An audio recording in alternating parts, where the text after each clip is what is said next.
Hi, I'm hoping you can hear me well. It's raining outside, so I came downstairs to sit and be by the pool, but it's raining, so I came under the shelter and there's a song playing. So hopefully you can hear me pretty well. But I wanted to come and follow up on the last video that I had from yesterday. Actually, maybe 2 days ago now, and I'm sorry if it's been 2 days. But I've been reflecting on grief and the goodness of God and how they go hand in hand. And so there's so much science that backs Thanksgiving and gratitude. And I really believe that you have to be very, very intentional about using some of those words when you're talking about grief. Because grief is heavy. And it feels like there's something just sitting on your chest. And a lot of times it affects the mind, the body, and the spirit all at once. And you don't really know how it's going to affect you in the way that you respond to people, and the way that you care for others, and even the way that you take care of yourself.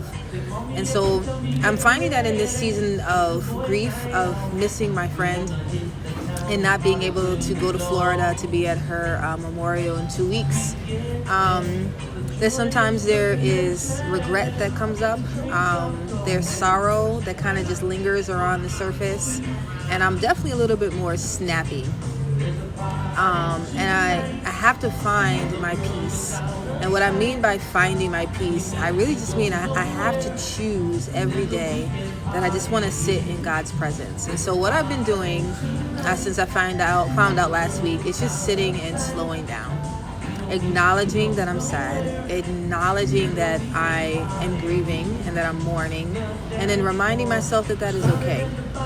I'm not putting any judgment on how I'm behaving, on what I'm doing, or how I'm even thinking, but I'm allowing myself to sit for just a moment, knowing that I'm sad, knowing that I miss her, knowing that I am not going to see her again until eternity. And that's something that's really hard to sit in. And so that's the only thing I want to talk about today, is learning to sit with the understanding that you miss that person that is no longer here physically with you anymore. Because a lot of times people want to rush us and move us to the next stage of grief, whatever that stage might be, because sometimes it's all at once, right?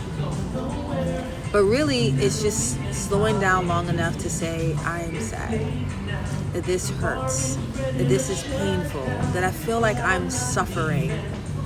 And I know that God can do so much with our honesty, with our transparency, with just saying what we are feeling.